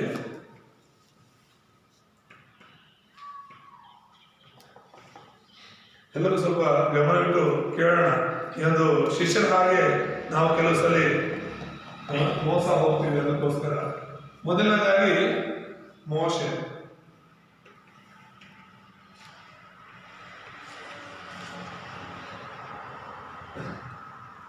ಈಗ ನಾನು ಇನ್ನೊಂದು ರೀತಿಯಲ್ಲಿ ಇದನ್ನ ಹೇಳೋದಕ್ಕೆ ನಿಮಗೆ ಪ್ರಯತ್ನ ಮಾಡ್ತಿರುವಂಥದ್ದು. ಮೋಶೆ ಅಂದ್ರೆ ದೇವರು ಯಾಕೆ ಅಂದ್ರೆ, ಮೋಶೆ ಯಾಕೆ ಯೇಸುವಿನ ಜೊತೆಯಲ್ಲಿ ಕಾಣಿಸ್ಕೊಂಡ್ರು ಆ ರೂಪಾಂತರದ ಬೆಟ್ಟದಲ್ಲಿ ಅಂತ ಹೇಳಿದ್ರೆ, ನಾನು ಆಮೇಲೆ ನಿಮಗೆ ಹೇಳುವಾಗ ಪೂರ್ತಿ ಅರ್ಥ ಆಗುತ್ತೆ. ಆದ್ರೆ ಈಗ ನೀವು ಅರ್ಥ ಮಾಡ್ಕೋಬೇಕಾಗಿರೋದು, ಮೋಶೆ ಅಂದ್ರೆ ಧರ್ಮಶಾಸ್ತ್ರ ಅಂತ ಅರ್ಥ ಮಾಡ್ಕೊಳ್ಳಿ. ಮೋಶೆ ಅಂದ್ರೆ ಧರ್ಮಶಾಸ್ತ್ರ. ಎಷ್ಟು ಪುಸ್ತಕ ಬರೆದಿದ್ದಾನೆ ಮೋಶೆ? 5 ಪುಸ್ತಕ ಬರೆದಿದ್ದಾನೆ. ಮೊದಲಿರುವಂತ 5 ಕಾಂಡಗಳು ಅಂತ ಏನಿದೆ, ಅದು ಆದಿಕಾಂಡ, ವಿಮೋಚನೆ ಕಾಂಡ, ಯಾಜಕ ಕಾಂಡ, ಅರಣ್ಯ ಕಾಂಡ ಮತ್ತು ಧರ್ಮೋಪದೇಶ ಕಾಂಡ ಅಂತ. ಈ 5 ಕಾಂಡಗಳನ್ನ ಯಾರು ಬರೆದಿರೋದು? ಮೋಶೆ ಬರೆದ. ಯಾರು? ಮೋಶೆ ಬರೆದ. ಅದನ್ನೇ ನಾವು ಧರ್ಮಶಾಸ್ತ್ರ ಅಂತ ಹೇಳ್ತೀವಿ. ಇಡೀ ಬೈಬಲ್ ಅಲ್ಲ ಧರ್ಮಶಾಸ್ತ್ರ ಅಂತ ಹೇಳೋದು. ಮೋಶೆ ಬರೆದಿರೋ 5 ಪುಸ್ತಕಗಳನ್ನ ಮಾತ್ರ ಧರ್ಮಶಾಸ್ತ್ರ ಅಂತ ಹೇಳಿ ಕರೀತೀವಿ. ಧರ್ಮಶಾಸ್ತ್ರ ಅಂದ್ರೇನು? ಅದೊಂದು ಕಾನೂನು. ಈಗ ನಮಗೆ ಈಗ ಸಂವಿಧಾನ ಇದೆಯೋ ಹಾಗೆ ದೇವರು ಆ ಕಾಲದಲ್ಲಿ ಇದನ್ನ ಕೊಟ್ಟರು, ಏನ್ ಮಾಡ್ಬೇಕು, ಏನ್ ಮಾಡಬಾರ್ದು, ತಪ್ಪು ಮಾಡೋರಿಗೆ ಏನ್ ಶಿಕ್ಷೆ ಕೊಡಬೇಕು ಅಂತ ಈಗ ಹೇಗೆ ಸಂವಿಧಾನದಲ್ಲಿ ತಪ್ಪು ಮಾಡಿದ್ರೆ ಏನು ಶಿಕ್ಷೆ ಕೊಡ್ಬೇಕಂತ ಬರೆಯಲ್ಪಟ್ಟಿದ್ಯೋ ಹಾಗೆ ಇದು ಕೂಡ ಧರ್ಮಶಾಸ್ತ್ರ ಕೂಡ ದೇವರು ಕೊಟ್ಟಿದ್ದು. ಆದ್ರೆ ಈಗ ಧರ್ಮಶಾಸ್ತ್ರದಿಂದ ಯಾರಾದ್ರೂ ರಕ್ಷಣೆ ಹೊಂದುತ್ತಾರ? ಇಲ್ಲ. ಧರ್ಮಶಾಸ್ತ್ರವನ್ನ ಕೊಟ್ಟಿರೋದು ರಕ್ಷಣೆ ಹೊಂದೋದಕ್ಕಲ್ಲ, ನಾವು ಪಾಪ ಮಾಡದೇ ಇರಬೇಕು ಅಂತ, ನಾವು ಮೋಸ ಮಾಡದೇ ಇರಬೇಕು ಅಂತ. ಅದಕ್ಕೋಸ್ಕರನೇ ಧರ್ಮಶಾಸ್ತ್ರ ಅಂತ ತಕ್ಷಣ 10 ಆಜ್ಞೆಗಳು ನೆನಪಾಗುತ್ತೆ. ನಾನಲ್ಲದೆ ನಿಮ್ಗೆ ಬೇರೆ ದೇವರು ಇರಬಾರ್ದು ಅಂತ. ಇಲ್ಲಿರೋರು ಯಾರು ಕೂಡ ಇನ್ನೊಂದು ದೇವರನ್ನ ಪೂಜೆ ಮಾಡಬಾರ್ದು. ದೇವರು ಹೇಳಿದ್ರು ಆಜ್ಞೆ, ನಾನಲ್ಲದೆ ನಿಮ್ಗೆ ಬೇರೆ ದೇವರು ಇರಬಾರ್ದು ಅಂತ. ನನ್ನನ್ನೇ ಆರಾಧಿಸ್ಬೇಕು, ಬೇರೆ ಯಾವ ಮೂರ್ತಿಯನ್ನು ನೀವು ಮಾಡ್ಕೋಬಾರ್ದು ಅಂತ. ಹಲ್ಲೆಲೂಯಾ. ದೇವರ ದಿನದಲ್ಲಿ ನಾವು ಸಭೆಗೆ ಒಂದು ದೇವರನ್ನ ಆರಾಧಿಸ್ಬೇಕು. ದೇವರ ಹೆಸರನ್ನು ಅಯೋಗ್ಯ ಕಾರ್ಯಕ್ಕಾಗಿ ನಾವು ಎತ್ತಬಾರ್ದು ಅಂತ. ತಂದೆ ತಾಯಿನ ಗೌರವಿಸಬೇಕು ಅಂತ. ವ್ಯಭಿಚಾರ ಮಾಡಬಾರ್ದು, ಕದಿಯಬಾರದು, ಇನ್ನೊಬ್ಬರ ಸ್ವತ್ತನ್ನು ಆಸೆ ಪಡಬಾರ್ದು, ಇನ್ನೊಬ್ಬರ ಮೇಲೆ ಸುಳ್ಳು ಸಾಕ್ಷಿ ಹೇಳಬಾರ್ದು, ನರಹತ್ಯೆ ಮಾಡಬಾರ್ದು. ಧರ್ಮಶಾಸ್ತ್ರ ಹೇಳ್ತಿರುವಂತದ್ದು ಮಾಡಬಾರದು ಅಂತ. ಮಾಡಿದ್ರೆ ಇಲ್ಲೇ ಶಿಕ್ಷೆ, ಭೂಲೋಕದಲ್ಲೇ ನಿನಗೆ ಶಿಕ್ಷೆ. ಏನ್ ಶಿಕ್ಷೆ? ಮರಣದಂಡನೆ, ಕಲ್ಲಿಂದ ಹೊಡೆದು ಸಾಯಿಸ್ಬೇಕಾಗಿತ್ತು. ಅರ್ಥ ಆಗ್ತಿದ್ಯಾ? ಸೊ ಧರ್ಮಶಾಸ್ತ್ರ ನಮ್ಮನ್ನು ರಕ್ಷಿಸುತ್ತಾ ಅಂದ್ರೆ ಖಂಡಿತ ರಕ್ಷಿಸೋದಿಲ್ಲ. ಧರ್ಮಶಾಸ್ತ್ರ ಇರೋದು ನಮ್ಮನ್ನ ಗದರಿಸೋದಕ್ಕೆ, ಧರ್ಮಶಾಸ್ತ್ರ ಇರೋದು ನಮ್ಮನ್ನ ಖಂಡಿಸೋದಕ್ಕೆ, ನಮ್ಮನ್ನ ಎಚ್ಚರಿಸೋದಕ್ಕೆ. ಆದ್ರೆ ಈ ಧರ್ಮಶಾಸ್ತ್ರದೊಳಗೂ ಒಡಂಬಡಿಕೆ ಇದೆ. ಹಲ್ಲೆಲೂಯಾ. ಈ ಧರ್ಮಶಾಸ್ತ್ರದಲ್ಲಿ ಏನಿದೆ? ಒಡಂಬಡಿಕೆ ಇದೆ. ನಮ್ಮನ್ನ ರಕ್ಷಿಸುವ ಕರ್ತನು ಇದ್ದಾನೆ, ನಮಗೆ ರಕ್ಷಣೆಯ ಮಾರ್ಗ ಇದೆ. ಈ ಮೋಶೆ ರಕ್ಷಣೆ ಹೊಂದಿದ್ದು ಕೂಡ ಆ ಒಡಂಬಡಿಕೆ ಹಿಡ್ಕೊಂಡು. ಯಾವ ಒಡಂಬಡಿಕೆ ಅದು? ನಾವು ಅನೇಕ ಸರಿ ನೋಡಿದ್ದೀವಿ. ಆ ಧರ್ಮಶಾಸ್ತ್ರದಲ್ಲಿ ಇರುವಂತದ್ದು ಆದಿಕಾಂಡ 3:15. ಯಾವ್ದದು? ಸ್ತ್ರೀ ಸಂತಾನ. ಎರಡನೇದಾಗಿ ಆದಿಕಾಂಡ 6:14. ಏನದು? ನಾವೇ. ಮೂರನೇದಾಗಿ ವಿಮೋಚನ ಕಾಂಡ 3:18. ಅದು ರಕ್ತ ಬಲಿ. ಹಲ್ಲೆಲೂಯಾ. ಅರ್ಥ ಆಗ್ತದೆ ಹೇಳ್ತಿರೋದು? ಇದು ನಾನು ಈ ಮೊದಲಿನ ಧರ್ಮಶಾಸ್ತ್ರದಲ್ಲಿ 10 ಆಜ್ಞೆಗಳ ಬಗ್ಗೆ ಹೇಳಿದೆ. ಮತ್ತೆ ಇನ್ನು ಅನೇಕ ಬರೀ ಆಜ್ಞೆಗಳು, ನಿಯಮಗಳೇ ಇದೆ. ನೀನ್ ಇದನ್ನ ಮಾಡ್ಬೇಕು, ಇದನ್ನ ಮಾಡಬಾರ್ದು, ಇದನ್ನ ಮಾಡ್ಬೇಕು, ಇದನ್ನ ಮಾಡಬಾರ್ದು ಅಂತಾನೆ ಇರೋದು. ಆದ್ರೆ ಅದೆಲ್ಲವುಗಳ ಮಧ್ಯೆ ದೇವರು ತನ್ನ ಒಡಂಬಡಿಕೆಯನ್ನು ಕೊಟ್ಟಿದ್ದಾನೆ. ಆ ಒಡಂಬಡಿಕೆನೆ ಸ್ತ್ರೀ ಸಂತಾನವನ್ನು ನಂಬಬೇಕು ಅಂತ, ನಾವೇ ಒಳಗಡೆ ನಾವು ಹೋಗ್ಬೇಕು ಅಂತ. ನೋಹನು ನಾವೇ ಕಡ್ದ. ಅವನೆಂತಹ ಪಾಪಿ ಆಗಿದ್ರು ಕೂಡ, ಅವನೆಂತಹ ಧರ್ಮಶಾಸ್ತ್ರವನ್ನ ವಿರೋಧಿಸಿ ಧರ್ಮಶಾಸ್ತ್ರಕ್ಕೆ ವಿರುದ್ಧವಾಗಿ ನಡೀತಾ ಇದ್ರು ಕೂಡ ಅವನು ನಾವೇ ಒಳಗಡೆ ಹೋದ್ರೆ ರಕ್ಷಣೆ ಹೊಂದುತ್ತಾನೆ. ಆ ನಾವೇನೆ ಕ್ರಿಸ್ತನು. ಹಲ್ಲೆಲೂಯಾ. ಇವತ್ತು ಯೇಸು ಪಾಪಿಗಳನ್ನ ಹುಡುಕಿ ಬಂದಿದ್ದು. ಯಾರು ಯೇಸುವನ್ನ ಅಂಗೀಕರಿಸಿಕೊಳ್ತಾರೋ ಅವರು ರಕ್ಷಣೆ ಹೊಂದುತ್ತಾರೆ. ಯೇಸು ಎಂಬ ನಾವೇ ಒಳಗಡೆ ಯಾರು ಬರ್ತಾರೋ, ನೀನು ನನ್ನಲ್ಲಿ, ನನ್ನ ವಾಕ್ಯ ನಿನ್ನಲ್ಲಿ ಇರಬೇಕು ಅಂತ ದೇವರು ಹೇಳ್ತಿರೋದು. ಯಾರ್ಯಾರು ಯೇಸುವನ್ನ ಅಂಗೀಕರಿಸಿಕೊಳ್ತಾರೋ ಅವರು ದೇವರ ಮಕ್ಕಳಾಗ್ತಾರೆ ಅಂತ. ಯೇಸುವನ್ನ ನಂಬುವ, ಯೇಸುವೇ ಕ್ರಿಸ್ತನು ಅಂತ ನಂಬುವ ಪ್ರತಿಯೊಬ್ಬರು ಕೂಡ ದೇವರ ಮಕ್ಕಳಾಗ್ತಾರೆ. ಹಲ್ಲೆಲೂಯಾ. ಮತ್ತೆ ಮೂರನೇದಾಗಿ ಯಾವ್ದು ನಂಬಬೇಕು ನಾವು? ರಕ್ತ ಬಲಿಯನ್ನ. ಇಡೀ ಧರ್ಮಶಾಸ್ತ್ರದಲ್ಲಿ ಬಲಿಗಳ ಬಗ್ಗೆ ಹೇಳಲ್ಪಟ್ಟಿದೆ. ನೀವು ಓದಿದ್ರೆ ಬಲಿ ಕೊಡಬೇಕು, ಸಂಪೂರ್ಣ ಸರ್ವಾಂಗ ಹೋಮ ಮಾಡಬೇಕು, ನಮ್ಮ ಪಾಪಗಳನ್ನು ಒಪ್ಪಿಕೊಂಡು ಕುರಿಗಳನ್ನು ತಗೊಂಡೋಗಿ ದೇವರ ಒಂದು ಆಲಯದ ಮುಂದೆ ಬಲಿ ಕೊಟ್ಟು ನಮ್ಮ ಪಾಪಗಳಿಗೆ ಪ್ರಾಯಶ್ಚಿತ್ತ ಪಡಬೇಕು ಅಂತ ಹೇಳಿ. ಆದ್ರೆ ಆ ರಕ್ತದ ಬಲಿಗಿಂತ ಹೆಚ್ಚಾಗಿ ಆ ಕಾಲದಲ್ಲಿ ಅದನ್ನು ಮಾಡಬೇಕಾಗಿತ್ತು, ನಿಜ. ಯಾರು ಅದನ್ನು ಮಾಡೋದು ಅವ್ರ ಪಾಪಗಳು ಕ್ಷಮಿಸಲ್ಪಡ್ತಾ ಇತ್ತು, ನಿಜ. ಆದ್ರೆ ಈ ಕಾಲದಲ್ಲಿ ಇದು ಯಾರನ್ನು ಸೂಚಿಸುತ್ತೆ? ಯೇಸು ಕ್ರಿಸ್ತನ ರಕ್ತವನ್ನು ಸೂಚಿಸುತ್ತೆ. ಹಲ್ಲೆಲೂಯಾ. ನಿನಗೋಸ್ಕರ, ನನಗೋಸ್ಕರ ಯೇಸು ಕ್ರಿಸ್ತನು ರಕ್ತವನ್ನು ಸುರಿಸಿದ್ದಾರೆ. ಈಗ ನಾವು ಬಲಿ ಕೊಡೋದು ಅವಶ್ಯಕತೆ ಇಲ್ಲ. ಯೇಸುವೇ ಪರಿಪೂರ್ಣವಾದ ಬಲಿಯಾಗಿ, ಪರಿಶುದ್ಧವಾದ ಬಲಿಯಾಗಿ ತನ್ನನ್ನು ತಾನು ಸೇವೆಯಲ್ಲಿ ಒಪ್ಪಿಸಿಕೊಂಡಿದ್ದಾರೆ.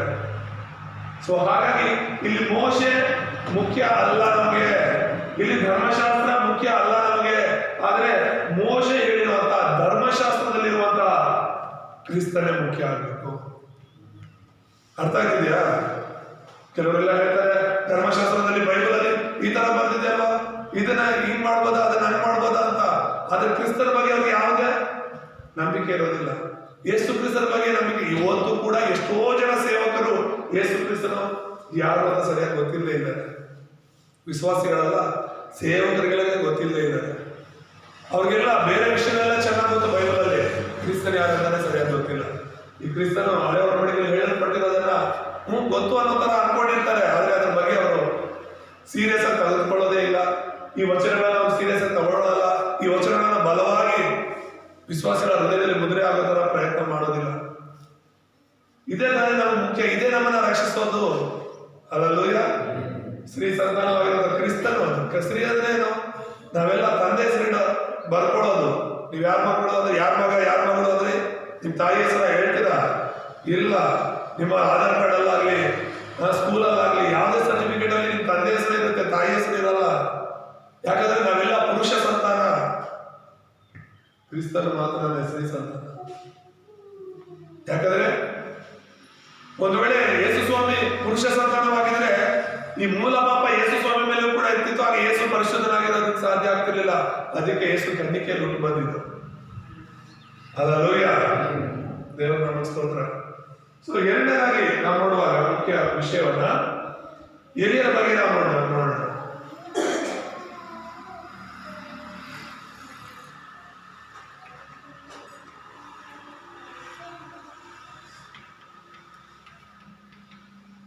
ಎಲಿಯ ಅಂದ್ರೆ ಏನನ್ನ ಸೂಚಿಸುತ್ತೆ? ಪ್ರವಾದನೆಯ ಗ್ರಂಥಗಳನ್ನ ಸೂಚಿಸುತ್ತೆ. ಯಾವ್ದನ್ನ? ಪ್ರವಾದನೆ ಗ್ರಂಥಗಳಂದ್ರೆ ಏನು? 17ಕ್ಕೂ ಹೆಚ್ಚು ಪ್ರವಾದನೆ ಪುಸ್ತಕಗಳಿವೆ ಬೈಬಲ್ ಅಲ್ಲಿ. 17ಕ್ಕೂ ಹೆಚ್ಚು. ಯೆಶಾಯನಿಂದ ಹಿಡಿದು ಕೊನೆಯ ಪುಸ್ತಕ ಮಲಾಕಿ ಪುಸ್ತಕ ತನಕನೂ ಅವೆಲ್ಲ ಪ್ರವಾದನೆ ಪುಸ್ತಕಗಳೇ. ಹಾಗಾದ್ರೆ ಇಲ್ಲಿ ನಾವು ನೋಡ್ತಿರುವಂತದ್ದು ಎಲಿಯ. ಎರಡನೇದಾಗಿ ಈ ಪ್ರವಾದನೆ ಪುಸ್ತಕಗಳಲ್ಲಿ ಅನೇಕ ವಿಷಯಗಳು ಬರೆಯಲ್ಪಟ್ಟಿದೆ, ಅನೇಕ ಜನರ ಬಗ್ಗೆ ಬರೆಯಲ್ಪಟ್ಟಿದೆ. ಆದ್ರೆ ಅತ್ಯಂತ ಪ್ರಾಮುಖ್ಯವಾಗಿ ಏನನ್ನ ನಾವು ಹಿಡ್ಕೋಬೇಕು ಅನ್ನೋದನ್ನ ನೋಡೋಣ. ಯಾವುದನ್ನ ನಾವು ಹೆಚ್ಚು ಪ್ರಾಮುಖ್ಯವಾಗಿ ಎಣಿಸಬೇಕು ಪ್ರವಾದನೆ ಪುಸ್ತಕಗಳಲ್ಲಿ? ಮೊದಲನೇದಾಗಿ ಮೀಕ 5:2, ಬೆತ್ಲೆಹೇಮ್. ಎರಡನೇದಾಗಿ ಯೆಶಾಯ 11:1,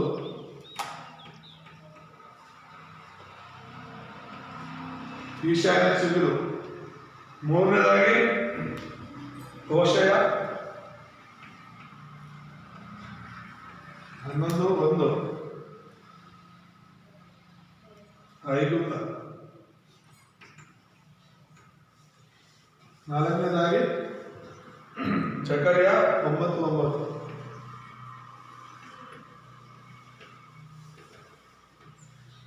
ಜಕರ್ಯ 9:9ರಲ್ಲಿ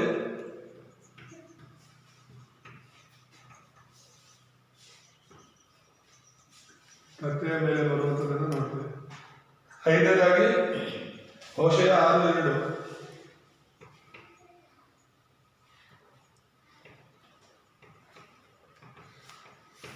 ಹೋಶೇಯ 6:2ರಲ್ಲಿ ಪುನರುತ್ಥಾನದ ಬಗ್ಗೆ ನೋಡ್ತೇವೆ. ಆರನೇದಾಗಿ ಯೆಶಾಯ 7:14 ವಿಮಾನದ ಬಗ್ಗೆ ನಾವು ನೋಡ್ತೀವಿ. ಸೊ ಈ ತರ ಹೇಳ್ತಾ ಹೋದ್ರೆ ಇನ್ನೂ ಅನೇಕ ಇದೆ. ನಾನು ಹೇಳ್ತಿರುವಂತದ್ದು 17 ಪುಸ್ತಕಗಳಿರುವಂತಹ ಈ ಪ್ರವಾದನೆಯ ಪುಸ್ತಕಗಳಲ್ಲಿ ಅನೇಕ ವಿಷಯಗಳು ಬರೆಯಲ್ಪಟ್ಟಿದೆ. ಮನುಷ್ಯರ ಬಗ್ಗೆ, ಅವ್ರು ಮಾಡಿರೋ ಕೆಲಸಗಳ ಬಗ್ಗೆ, ಅದಕ್ಕೆ ಒಂದ್ ವೇಳೆ ಚೆನ್ನಾಗಿ ಮಾಡಿದ್ರೆ ದೇವರು ಆಶೀರ್ವದಿಸಿದ್ದು, ಅವ್ರು ದೇವರು ವಿರುದ್ಧವಾಗಿ ನಡ್ಕೊಂಡಿದ್ರೆ ದೇವರನ್ನ ಶಿಕ್ಷಿಸಿದ್ದು, ಇವೆಲ್ಲ ಬರೆಯಲ್ಪಟ್ಟಿದೆ ಇದರಲ್ಲಿ. ಆದ್ರೆ ಎಲಿಯನ ಈ ಒಂದು ಪ್ರವಾದನಾ ಪುಸ್ತಕಗಳು ಅಂತ ನಾವು ಧ್ಯಾನಿಸುವಾಗ ನಮ್ಗೇನು ಮುಖ್ಯ ಆಗಬೇಕು? ಅನೇಕ ವಿಷಯಗಳು ಬರೆಯಲ್ಪಟ್ಟಿದ್ದು ಕೂಡ ಈ ಒಡಂಬಡಿಕೆಯನ್ನು ನಾವು ಅರ್ಥ ಮಾಡ್ಕೋಬೇಕು, ಕ್ರಿಸ್ತನನ್ನ ನಾವು ಅರ್ಥ ಮಾಡ್ಕೋಬೇಕು, ಪ್ರವಾದನೆ ಪುಸ್ತಕಗಳಲ್ಲಿರುವಂತ ಕ್ರಿಸ್ತನು ಯಾವಾಗ ನಾವು ಅರ್ಥ ಮಾಡ್ಕೋಬೇಕು. ಮೀಕ ಹೇಳ್ತಾನೆ ಯೇಸು ಕ್ರಿಸ್ತನು ಎಲ್ಲಿ ಹುಟ್ಟುತ್ತಾರೆ ಅಂತ ಹೇಳಿದ್ದಾನೆ. ಹಲ್ಲೆಲೂಯಾ. ಹಳೆ ಒಡಂಬಡಿಕೆಯಲ್ಲಿ ಯೇಸು ಹುಟ್ಟಕ್ಕೆ ಎಷ್ಟೋ ವರ್ಷಗಳ ಮುಂಚಿತವಾಗಿದೆ, 100 ವರ್ಷಗಳ ಮುಂಚಿತವಾಗಿದೆ. ಬೆತ್ಲೆಹೇಮಲ್ಲೇ ಯೇಸು ಹುಡ್ತಾನೆ. ಈ ಕ್ರಿಸ್ತನು ಎಲ್ಲಿ ಹುಡ್ತಾನೆ? ಬೆತ್ಲೆಹೇಮಲ್ಲೇ ಹುಡ್ತಾನೆ ಅಂತ ಜೋಯಿಷರು ಬರ್ತಾರಲ್ಲ, 3 ಜನ ಜೋಯಿಷರು ಯೇಸುವನ್ನು ಹುಡ್ಕೊಂಡು ಬರ್ತಾರಲ್ಲ. ಯೇಸು ಹುಟ್ಟಿದಾಗ ಅವರು ಯಹೂದದ ಅರಸನು ಹುಡ್ತಾನೆ ಅಂತ ಯಹೂದ್ಯರ ಅರಸನು ಹುಡ್ತಾನೆ ಅಂತ ಹೇಳ್ಬಿಟ್ಟು ಈ ನಕ್ಷತ್ರವನ್ನ ನೋಡ್ಕೊಂಡು ನಾವು ಬಂದಿದ್ದೀವಿ, ಎಲ್ಲಿ ಹುಟ್ಟಿದ್ದಾನೆ ಎಲ್ಲಿದ್ದಾನೆ ತೋರಿಸಿ ನಮ್ಗೆ ಅಂತ ಹೇಳಿ ಆ ಹೆರೋದನ ಮನೆಗೆ ಹೋಗಿ ಕೇಳ್ತಾರೆ. ಅವನಿಗೆ ಒಂಥರ ಭಯ ಆಗ್ಬಿಡುತ್ತೆ. ಏನು, ನಾನು ರಾಜ ಅರಸ, ನಾನು ರಾಜನಾಗಿ ಇನ್ನೂ ಜೀವಂತವಾಗಿರುವಾಗಲೇ ಇನ್ನೊಬ್ಬ ರಾಜ ಹುಟ್ಟಿದಾನ, ಯಾರವನು? ಎಲ್ಲ ಪ್ರವಾದಿಗಳನ್ನ, ಶಾಸ್ತ್ರಿಗಳನ್ನ, ಯಾಚಕಗಳನ್ನ ಕರೆದು ಇದು ನಿಜಾನಾ ಅಂತ ಹೇಳುವಾಗ ಅವರೆಲ್ಲ ಈ ಪ್ರವಾದ ಪುಸ್ತಕಗಳು ಅದು ಇದೆಲ್ಲ ಹುಡುಕಿ, ಹೌದು ಇದು ನಿಜ, ಮೀಕನು 100 ವರ್ಷಗಳ ಹಿಂದೆನೆ ಬರ್ಸಿದ್ದಾನೆ, ಪ್ರವಾದನೆಯಾಗಿ ಹೇಳಿದ್ದಾನೆ. ಬೆತ್ಲೆಹೇಮಲ್ಲೇ ದಾವೀದನ ಶಿಬಿರಾಗಿರುವಂತ ಅಥವಾ ಯೇಸು ಹುಟ್ಟುತ್ತಾನೆ ಎಂಬುದಾಗಿ. ಹಲ್ಲೆಲೂಯಾ. ಆಗ ಅವನು ಭಯ ಆಗಿ 2 ವರ್ಷಗಳ ಒಳಗಡೆ ಇರುವಂತ ಎಲ್ಲ ಗಂಡು ಮಕ್ಕಳನ್ನ ಸಾಯಿಸ್ತಾನೆ. ಎಷ್ಟು ವರ್ಷ ಒಳಗಿರುವ? 2 ವರ್ಷ ಒಳಗಿರುವಂತ. ಆದ್ರೂ ಕೂಡ ಇಲ್ಲಿ ನಾವು ನೋಡ್ತೇವೆ ಏಷಯ 11:1 ಈಶಾನ್ಯ ಚಿಗುರುವಂತ ಈಶಾನ್ಯ ಯಾರಾದ್ರೆ ದಾವೀದನ ತಂದೆ. ದಾವೀದನ ಏನೋ ಈಶಾನ್ಯ ದಾವೀದನ ಮಗ ಯೇಸು ಕ್ರಿಸ್ತನು ಅಂತ ಹೇಳಿ ನಾವು ಮತ್ತಾಯನ ಪುಸ್ತಕದಲ್ಲಿ 1ನೇ ಅಧ್ಯಾಯದಲ್ಲಿ 1ನೇ ವಚನದಲ್ಲಿ ನೋಡ್ತೇವೆ.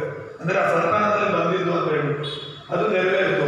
ಹಾಗೆ ಹೋಶಯ ನಾನಾಗಲಿ ಹೇಳಿದಾಗೆ 2 ವರ್ಷದ ಒಳಗಡೆ ಇರುವಂತಹ ಗಂಡು ಮಕ್ಕಳನ್ನ ಸಾಯಿಸಬೇಕು ಅಂತ ಹೇಳಿ ಹೆರೋದನ ಆಜ್ಞೆ ಕೊಟ್ಟಾಗ ದೇವರು ಯೋಸೇಫನಿಗೆ ಹೇಳ್ತಾನೆ, ನೀನು ಆ ಕೂಸನ್ನ ಕರ್ಕೊಂಡು ಅಂದ್ರೆ ಯೇಸು ಮಗುವಾಗಿರುವಾಗ ಮಗುವನ್ನ ತಾಯಿಯನ್ನ ಕರ್ಕೊಂಡು ನೀನು ಎಲ್ಲಿಗೆ ಹೋಗು? ಐಗುಪ್ತ ದೇಶಕ್ಕೆ ಹೋಗು. 2 ವರ್ಷದ ನಂತರ ಅವ್ರೇನ್ ಮಾಡ್ತಾರೆ? ಹಿಂತಿರುಗಿ ಬರ್ತಾರೆ. ಯಾಕಂದ್ರೆ ಹೆರೋದನು ಸತ್ತೋಗಿರ್ತಾನೆ. ಸರಿ, ಮಗುವನ್ನ ಸಾಯಿಸ್ಬೇಕು ಅನ್ಕೊಂಡಿರೋನು ಸತ್ತೋಗಿದ್ದಾನೆ, ಈಗ ಪಾಪನ ಕರ್ಕೊಂಡಿನೋ ವಾಪಸ್ ಇಸ್ರಾಯೇಲ್ ದೇಶಕ್ಕೆ ಹೋಗು ಅಂತ ಹೇಳಿ. ಸೊ ಯೇಸು ಐಗುಪ್ತ ದೇಶಕ್ಕೆ ಹೋಗುವ ವಿಷಯ ಕೂಡ ಬರೆಯಲ್ಪಟ್ಟಿದೆ. ಅದು ಕೂಡ ನೆರವೇರಿರೋದು ಬೈಬಲ್ ಅಲ್ಲಿ ನಾವು ನೋಡ್ತೇವೆ. 4ನೇದಾಗಿ ಜಕರ್ಯ 9:9 ಯೇಸು ಕ್ರಿಸ್ತನು ಕತ್ತೆಯ ಮೇಲೆ ಪ್ರಯಾಣ ಮಾಡ್ಕೊಂಡು ಯೆರೂಸಲೇಮಿಗೆ ಬರ್ತಾನೆ ಅಂತ ಬರೆಯಲ್ಪಟ್ಟಿದೆ. ಅದು ಕೂಡ ಯೇಸು ಕತ್ತೆ ಮೇಲೆ ಪ್ರಯಾಣ ಮಾಡೋದೇ ಇಲ್ವಾ? ಕತ್ತೆ ಮೇಲೆನೆ ಪ್ರಯಾಣ ಮಾಡ್ಕೊಂಡು ಬಂದ್ರು ಅಂತ ಹೇಳಿ ನಾವು ನೋಡ್ತೀವಿ ಹೊಸ ಒಡಂಬಡಿಕೆಯಲ್ಲಿ. ಹೋಶೇಯ 6:2 3 ದಿನಗಳ ನಂತರ ಯೇಸು ಪುನರುತ್ಥಾನವಾಗ್ತಾನೆ, ಸತ್ತು ಸಮಾಧಿಯಲ್ಲಿ ಇರಲ್ಲ, 3ನೇ ದಿನ ಎದ್ದೇಳ್ತಾನೆ ಅಂತ ಬರೆಯಲ್ಪಟ್ಟಿತ್ತು. ಅದು ನೆರವೇರಿತು. ಯೆಶಾಯ 7:4 ಇಮ್ಮಾನುವೇಲ್ ಒಂದು ಕನ್ನಿಕೆಯು ಗರ್ಭವತಿಯಾಗಿ ಒಂದು ಮಗವನ್ನು ಹಡಿತಾಳೆ, ಆ ಮಗನಿಗೆ ಇಮ್ಮಾನುವೇಲ್ ಅಂತ ಹೆಸರಿಡಬೇಕು ಅಂತ ಹೇಳಿ. ಇವೆಲ್ಲ ನೆರವೇರಿದೆಯೇ ಇಲ್ವಾ? ಇದ್ಯಾವುದು ಸುಳ್ಳಲ್ಲ. ಸಾವಿರಾರು ವರ್ಷಗಳ ಹಿಂದೆ, ಇವೆಲ್ಲ ಸಾವಿರಾರು ವರ್ಷಗಳ ಹಿಂದೆ ಬರೆಯಲ್ಪಟ್ಟಿರುವಂತದ್ದು. 100 ವರ್ಷಗಳ ಹಿಂದೆ, ಯೇಸು ಹುಟ್ಟಕ್ಕೆ ಮುಂಚೆ 100 ವರ್ಷಗಳ ಹಿಂದೆ ಕ್ರಿಸ್ತನ ಬಗ್ಗೆ ಹೇಳಲ್ಪಟ್ಟಿರುವಂತಹ ವಚನಗಳಿಗೂ, ಎಲ್ಲಿ ಹುಟ್ಟುತ್ತಾರೆ, ಎಲ್ಲಿ ಸಾಯ್ತಾರೆ, ಹೇಗೆ ಸಾಯ್ತಾರೆ, ಇನ್ನೂ ಅನೇಕ ಇದೆ. ಕೀರ್ತನೆಗಳಲ್ಲಿ ನಾವು ನೋಡುವಾಗಲೂ ಕೂಡ ಅದಕ್ಕೆ ಹುಳಿ ರಸ ಕೊಡೋದು, ಅದರ ಬಟ್ಟೆಯನ್ನ ಹರ್ಕೊಂಡು ಚೀಟು ಹಾಕೊಳ್ಳೋದು, ಅನೇಕ ವಿಷಯಗಳಿದೆ ಯೇಸು ಕ್ರಿಸ್ತನ ಬಗ್ಗೆ. ಯೇಸು ಕ್ರಿಸ್ತನಿಂದಾಗಿ ಪ್ರವಾದಿಗಳು ಬರ್ಕೊಂಡು ಹೋದ್ರೆ, ಅವುಗಳ ನೆರವೇರಿಕೆ ಬರ್ಕೊಂಡು ಹೋದ್ರೆ ಇವತ್ತೆಲ್ಲ ಸಾಲಲ್ಲ ನಮಗೆ. ಅಷ್ಟು ವಿಷಯಗಳಿದೆ. ಯೇಸು ಏನು ಹಠಾತ್ತಾಗಿ ರಾತ್ರೋರಾತ್ರಿ ಹುಟ್ಟಿದ್ದಲ್ಲ, ಯಾರಿಗೂ ಗೊತ್ತಿಲ್ಲದೆ. ಆತನ ಹುಟ್ಟು, ಸಾವು, ಜೀವನ ಪ್ರತಿಯೊಂದು ಮುಂಚಿತವಾಗಿದೆ ಬರೆಯಲ್ಪಟ್ಟಿರೋದು.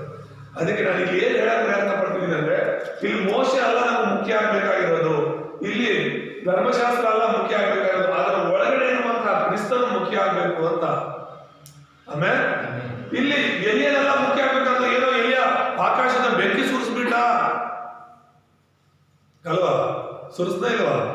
ಪ್ರಾರ್ಥನೆ ಮಾಡಿದ ತಕ್ಷಣ ಆಕಾಶದ ಬೆಂಕಿ ಸುರಿದು ಅವನು ಸಿದ್ಧ ಮಾಡಿರುವಂತಹ ಆ ಬಲಿಯನ್ನೆಲ್ಲ ಸುಟ್ಟಾಗ್ತು. ಏನ್ ಹೆಸರು, ಏನು ಖುಷಿ ಎಲ್ಲರಿಗೂ. ಏನ್ ಎಷ್ಟು ದೊಡ್ಡ ಸೇವಕನಪ್ಪ ಇವತ್ತು. ಇವತ್ತು ಅದೇ ತರ ನಾವು ಮಾಡ್ತೀವಿ. ದೊಡ್ಡ ಸೇವಕರ ಅಂದ ತಕ್ಷಣ ಹೋಗಿ ಪಾದ ಅಡ್ಡ ಬಿಡ್ಬಿಡ್ತೀವಿ. ಬೇಕಾದ್ರೆ ಸೇವಕರೆಲ್ಲ ಮುಖ್ಯ, ಕ್ರಿಸ್ತರು ಮುಖ್ಯ. ಅಲ್ಲೂಯ. ಪಾರ್ಶ್ವ ದೊಡ್ಡ ಪಾರ್ಶ್ವ ಚಿಕ್ಕ ಪಾರ್ಶ್ವ ಅನ್ನೋದೆಲ್ಲ ಮುಖ್ಯ ಆಗೋದಲ್ಲಿ. ಸಭೆ ದೊಡ್ಡ ಸಭೆನ ಚಿಕ್ಕ ಸಭೆನ ಅಂತೆಲ್ಲ ಮುಖ್ಯ ಆಗೋದಲ್ಲಿ. ಯೇಸುಗೆ ನಾವು ಯಾವ ಸ್ಥಾನ ಕೊಡ್ತಾ ಇದೀವಿ ಅನ್ನೋದು ಮುಖ್ಯ. ಅಲ್ಲೂಯ. ವ್ಯಕ್ತಿ ಪೂಜೆ ಮಾಡಬಾರ್ದು. ವ್ಯಕ್ತಿ ಪೂಜೆ ಅಂದ್ರೆ ಸೇವಕನ ಪೂಜೆ ಮಾಡಬಾರ್ದು. ಇವ್ರು ಪ್ರಾರ್ಥನೆ ಮಾಡಿದ್ರೆ ಹಾಗೆ, ಇವ್ರು ಪ್ರಾರ್ಥನೆ ಮಾಡಿದ್ರೆ ಒಳ್ಳೇದಾಗುತ್ತೆ ಅಲ್ಲ. ನಿನ್ನ ನಂಬಿಕೆ ಕ್ರಿಸ್ತನ ಮೇಲೆ ಇರ್ಬೇಕಾಗಿರೋದು, ಸೇವಕರ ಮೇಲೆ ಅಲ್ಲ. ಆಮೇಲೆ ಸೊ ಹಾಗಾಗಿ ಇದನ್ನ ಅರ್ಥ ಮಾಡ್ಕೋಬೇಕು. ಇಲ್ಲಿ ನಾನು ಏನು ಕೇಳ್ತೀನಿ ಅಂದ್ರೆ, ಮೋಶೆ ಎಲಿಯ ಯೇಸು ಸ್ವಾಮಿ ಜೊತೆ ಆ ಬೆಟ್ಟದಲ್ಲಿ ಕಾಣಿಸ್ಕೊಂಡ್ರು. ಅದಕ್ಕೆ ಅವರೇ ಏನ್ ಹೇಳಿದ್ದಾರೆ ಕ್ರಿಸ್ತನ ಮೇಲೆ. ಎಲಿಯನ ವಿಷಯಗಳಲ್ಲಿ ನಾವು ನೋಡುವಾಗ ಪ್ರವಾದ ಪುಸ್ತಕಗಳು ಏನಿದೆ ಅಂತ ಹೇಳ್ತಾ ಇರೋದು. ಈಗ 3ನೇದಾಗಿ ನಾವು ನೋಡುವಾಗ ಯೇಸುವೆ ಕ್ರಿಸ್ತನ ಎಂಬುದಾಗಿ ಹೊಸ ಒಡಂಬಡಿಕೆಯಲ್ಲಿ ನೋಡ್ತೇವೆ.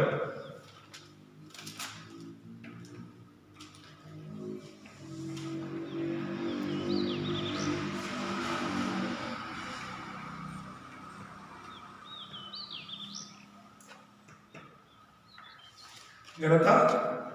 ಯೇಸುವೇ ಕ್ರಿಸ್ತನ ಇವೆಲ್ಲದರ ನೆರವೇರುವಿಕೆ. ಇದೆಲ್ಲ ಪ್ರವಾದನೆಗಳು, ಯೇಸು ಬರೋದ್ರ ಬಗ್ಗೆ ಬರೆಯಲ್ಪಟ್ಟಿರೋದು. ಆದರೆ ಅನೇಕ ಪ್ರವಾದನೆಗಳು ನೆರವೇರಿರೋದು ಹೊಸ ಒಡಂಬಡಿಕೆಯಲ್ಲಿ ಇದ್ರೂ ಕೂಡ ಒಂದು 4 ವಿಷಯಗಳನ್ನು ನಾನು ಹೇಳ್ತೀನಿ. ಮೊದಲನೇದು ಮತ್ತಾಯ 1ನೇ ಅಧ್ಯಾಯ 19ರಿಂದ 23 ಇಮ್ಮಾನುವೇಲನು ಹುಟ್ಟಿದಾನೆ ಎಂಬುದಾಗಿ ವಚನ ಹೇಳುತ್ತೆ. 2ನೇ ವಚನ ನಾವು ನೋಡುವಾಗ ಮತ್ತಾಯ 3:17ರಿಂದ 19ರಲ್ಲಿ ಏನಂತ ಇದೆ? ಪ್ರಿಯ ಕುಮಾರನೆಂಬುದಾಗಿ ನಾವು ನೋಡ್ತೇವೆ. ತಂದೆಯಾದ ದೇವರು ಹೇಳ್ತಿರುವಂಥದ್ದು, ಇವನೇ ಕ್ರಿಸ್ತನು, ಇವನೇ ನನ್ನ ಪ್ರಿಯ ಕುಮಾರನೆಂಬುದಾಗಿ ಹೇಳ್ತಿರೋದು. ಮತ್ತಾಯ 3:2ರಲ್ಲಿ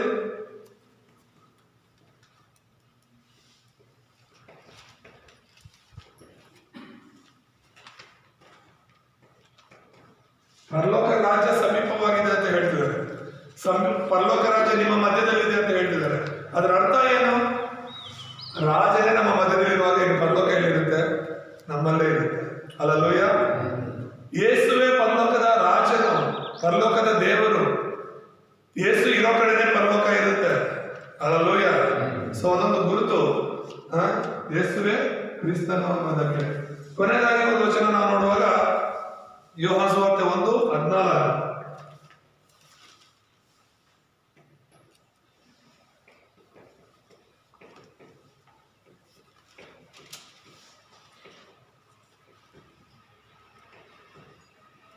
ವಾಕ್ಯ ಮನುಷ್ಯನಾಗಿ ಬಂದದ್ದು. ಹಲ್ಲೆಲೂಯ. ಆ ವಾಕ್ಯ ನರಾವತಾರಿಯಾಗಿ ಲೋಕಕ್ಕೆ ಬಂದ ಎಂಬುದಾಗಿ ನಾವು ನೋಡ್ತೇವೆ. ವಾಕ್ಯವೆಂಬುದು ಇದೆಲ್ಲ ಏನು? ವಾಕ್ಯ ಹೌದೌದು, ಮುಂಚಿತವಾಗಿ ಬರೆಯಲ್ಪಟ್ಟಿರುವಂತಹ ವಾಕ್ಯ. ವಾಕ್ಯದಲ್ಲಿರುವಂತಹ ಕ್ರಿಸ್ತನು ಈ ಲೋಕದಲ್ಲಿ ಮನುಷ್ಯನಾಗಿ ಬಂದದ್ದು. ಹಾಗೇನೆ ಯೋಹಾನ ಸುವಾರ್ತೆ 1:1ರಲ್ಲಿ ನಾವು ನೋಡುವಾಗ ಆದಿಯಲ್ಲಿ ವಾಕ್ಯವಿತ್ತು, ಆ ವಾಕ್ಯವು ದೇವರ ಬಳಿಯಲ್ಲಿತ್ತು, ಆ ವಾಕ್ಯವೇ ದೇವರಾಗಿದ್ದಂತ. ವಾಕ್ಯವಾಗಿರುವಂತಹ ದೇವರು, ಆತ್ಮನಾಗಿರುವಂತಹ ದೇವರು ಮನುಷ್ಯನಾಗಿ ನಿನಗೋಸ್ಕರ ಬಂದರು. ಸ್ತ್ರೀ ಸಂತಾನವಾಗಿ ಬಂದರು. ಇವತ್ತು ಯೇಸುವಿನಲ್ಲಿ ಇರೋದಾದ್ರೆ ನಾವು ರಕ್ಷಣೆ ಹೊಂದುತ್ತೀವಿ, ಆತನ ರಕ್ತದಿಂದಲೇ ನಾವು ಪರಿಶುದ್ಧರಾಗ್ತೀವಿ ಅಂತ ಹೇಳಿ, ಇದೆಲ್ಲವೂ ಕೂಡ ಆತನ ಯೇಸು ಅನ್ನೋದಕ್ಕೆ, ಆತನ ಅಭಿಷೇಕ್ತನ ಅನ್ನೋದಕ್ಕೆ ಸಾಕ್ಷಿಗಳೆಂಬುದಾಗಿ ನಾನು ನೋಡ್ತಿರೋದು, ತೋರಿಸ್ತಿರೋದು. ಅದ್ರ ಜೊತೆಗೆ ಇವೆಲ್ಲ ನೆರವೇರಿರೋದನ್ನ ನಾನು ಕೆಲವು ವಿಷಯಗಳನ್ನ ತೋರಿಸ್ತೆ. ಇವೆಲ್ಲ ನೆರವೇರಿರೋದು ಕೂಡ ಬೈಬಲಲ್ಲಿ ಇದೆ. ಹಾಗಾಗಿ ಕೊನೆಯದಾಗಿ ನಾವು ನೋಡ್ತಿರುವಂಥದ್ದು ಹೇಗೆ ಸಂಪೂರ್ಣ ಕ್ರಿಸ್ತನಾಗಿ ನಾವು ನಂಬಬೇಕು ಅಂತ ಹೇಳಿದ್ರೆ, ಮುಕ್ತಾಯದಲ್ಲಿ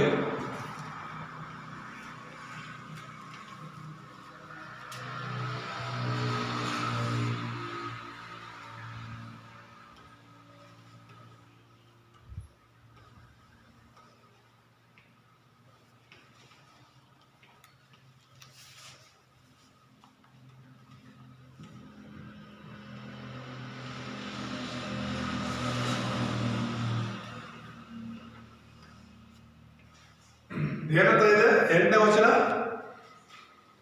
ಮತ್ತಾಯ 17:2ರಲ್ಲಿ ಏನಿದೆ? ಹೇಳಿರಿ, ಹೆದರಬೇಡಿರಿ ಅಂದನು. ಅವರು ಕಣ್ಣೆತ್ತಿ ನೋಡಿದಾಗ ಯೇಸುವನ್ನೇ ಹೊರತು ಮತ್ತಾರನ್ನೂ ಕಾಣಲಿಲ್ಲ. ಹೇಳಿ ಅಲ್ಲ, ಯೇಸುವನ್ನೇ ಹೊರತು ಮತ್ತಾರನ್ನೂ ಕಾಣಲಿಲ್ಲ.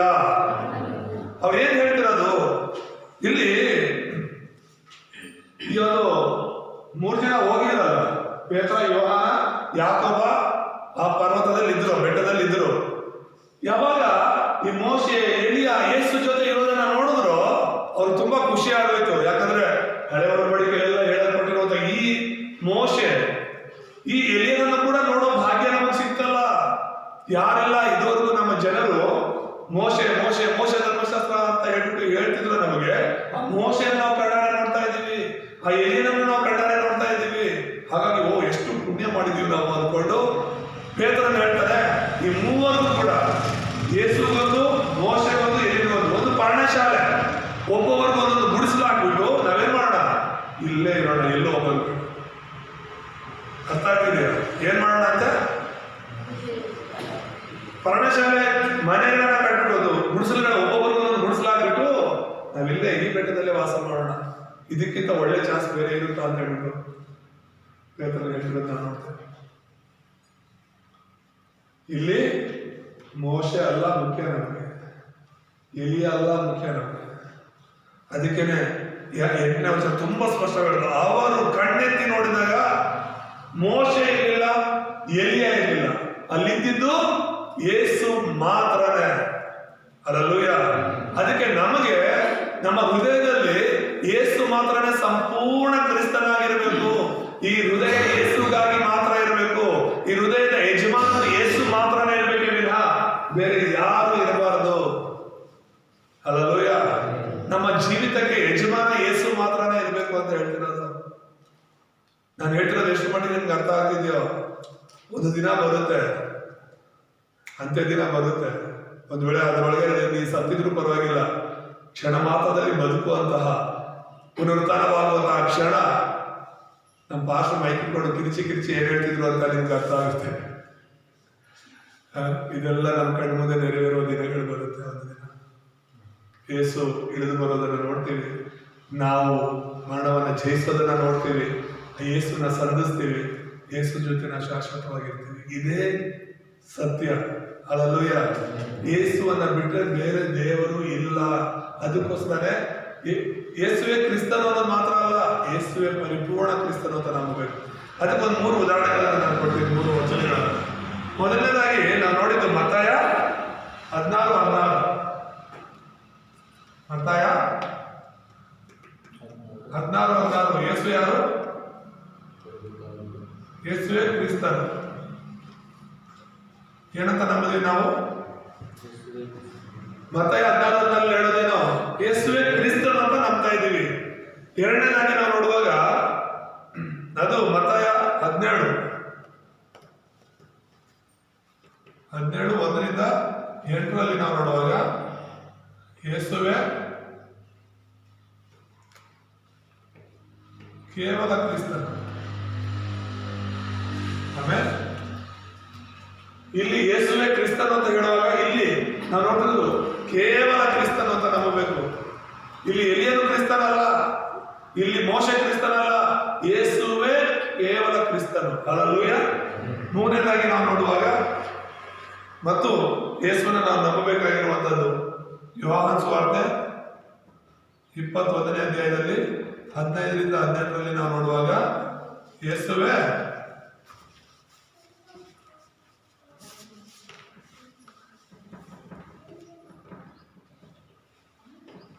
ಸಂಪೂರ್ಣ ಕ್ರಿಸ್ತನು.